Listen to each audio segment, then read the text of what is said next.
To be able to remove the axle for the front caster wheel assembly, you have to split the chassis open here, take the upper chassis off, and get to your lower chassis, because that's where this axle fastens into. To do that, you got to take all these screws out around here, not the ones for your sensors here, but all the ones that are here on this seam. And you also got to peel your warranty label off of here. Get that out of the way, or you won't be able to split that open.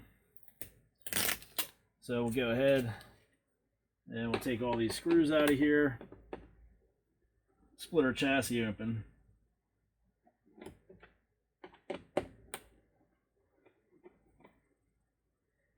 Again, all you need to do this is a T20 Torx bit screwdriver. As always, we encourage you to use a screwdriver or something manual, not a power tool, because these are steel screws going into a plastic body here, and too much torque going to zip one of them out of there can just pull the threads right out along with the screw. So using a hand tool like this is definitely the best way to go about it, and the best way to save yourself a lot of headaches from screwing up the threads.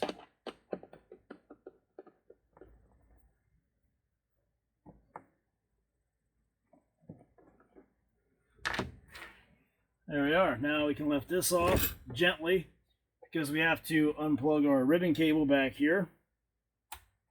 Just push the ears out on either side of the plug to disconnect that. Set this off to the side.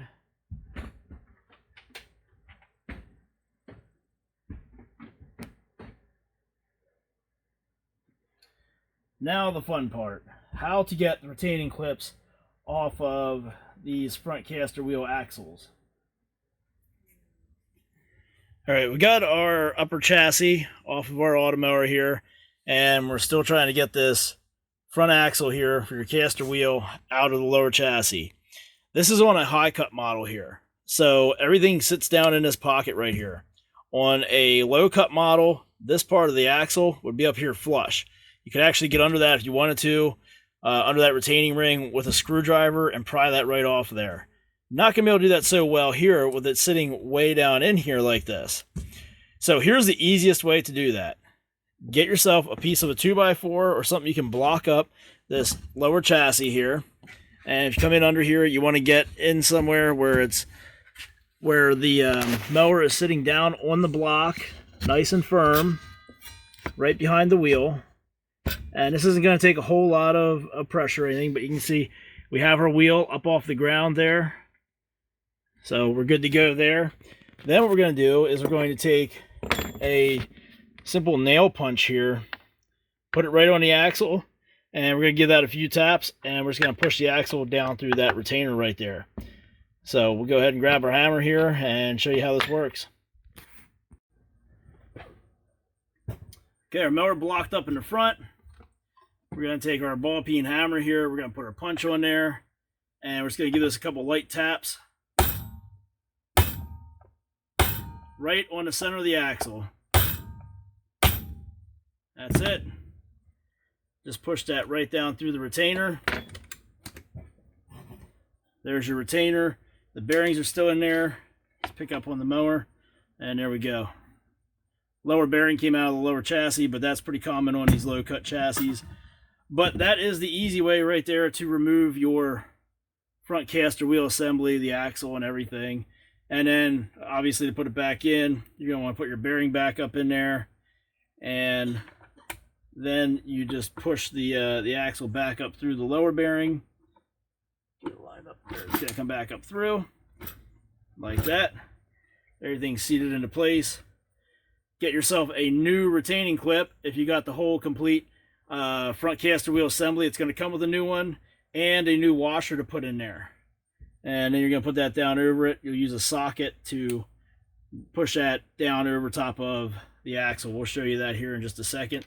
But that's all there is to it for removing that caster wheel assembly axle out of your Automower. And that's how we do it on the high cut chassis models, where you can't just get a screwdriver in there and pry up under the edge of the retaining ring to get it off.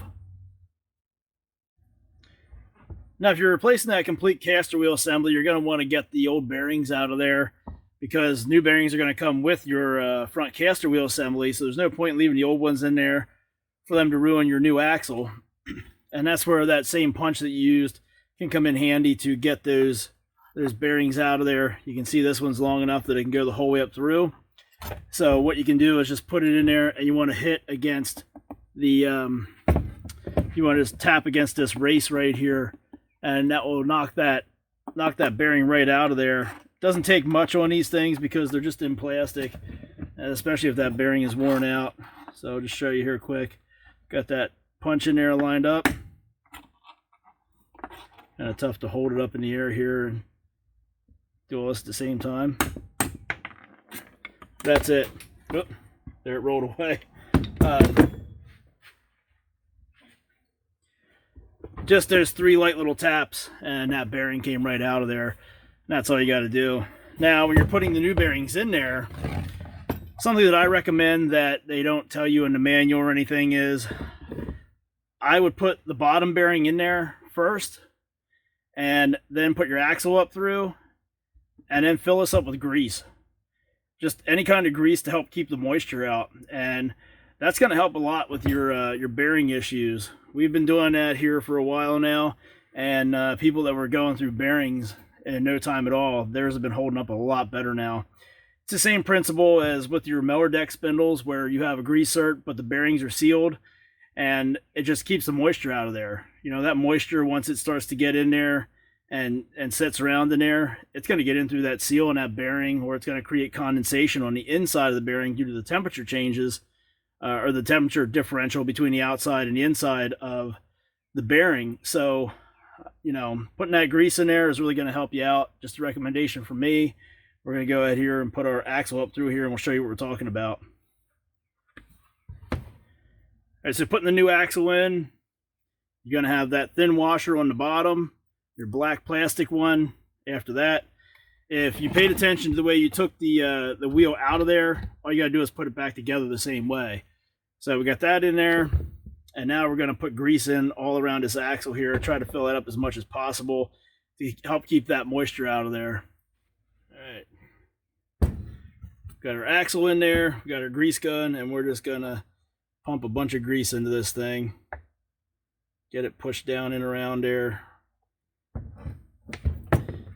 You can get a little bit more in if you slide the axle down a little bit.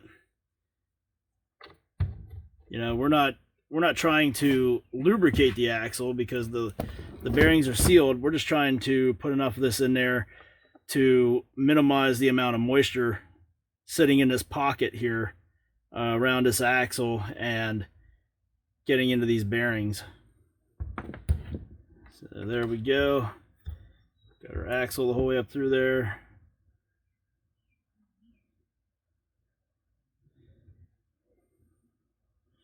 Because remember, this is outside of your chassis seal. There's where your chassis seal goes.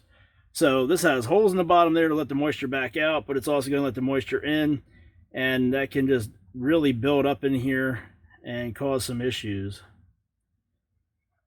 Get that in there. Now we're going to put our top bearing in, and our washer that goes on the top, and then we'll show you how to install that upper retaining ring on here on this axle. Before we go showing you how to put the retaining ring back on that caster wheel axle in the front, we got to show you something else here, and that is this washer. Let me try to focus in on it here. This one right here, this is the one that goes on top of your bearing, and this will sit on there, and then your retaining ring goes down on top of this. What we need to show you with this is, you can see here that you can see a gap there around that edge, the front edge of it here, and the top of the workbench. That's because this is a beveled washer. That means that it's kind of coned in the middle. So if we flip it over, now you can see that there it, sorry, my camera's having a hard time focusing. There you can see that it's sitting down flat on the bench. And we flip it over, well, you can see that the center is raised up. You can see the gap inside there and the hole in the center. So here now you can see that it's raised up on the outside and the inside is sitting down tight. The reason why this is important is when you put that on the bearing, you've got a seal on the bearing So if you put that with the center part raised up, facing up, now you've got your outside edge that sat flush on the workbench surface. You've got that sitting down tight against the seal on that bearing. So you want to make sure you flip it over and you have the center part sitting down against the inner bearing race, and that washer is riding on it, and you have that gap there with the outer part of this washer not riding down on top of the seal, and then your retaining ring will go down on top of that. So I just want to take the time to note that, because a lot of people will put that on upside down. They'll rip the seal out on that bearing, and right away you're going to get that thing full of moisture, and it's going to ruin that bearing. And when that goes, then you're going to start having problems with everything else in that assembly. So that's a good thing to keep in mind when you're putting this back together.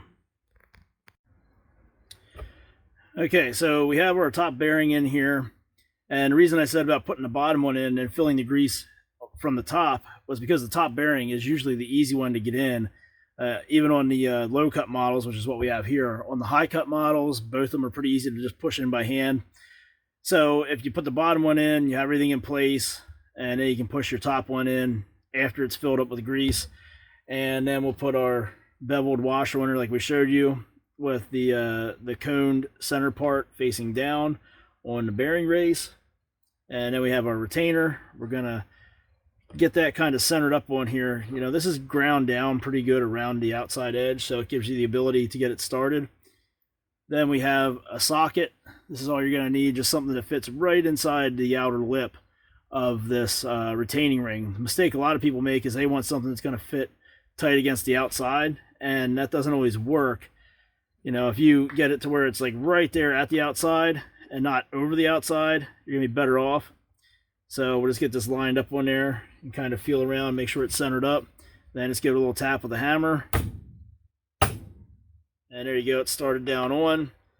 And you can just get that down on there to where there's no play anymore, there's no slop or wiggle, and it's on there nice and even the whole way around. And we're good to go there. That's it.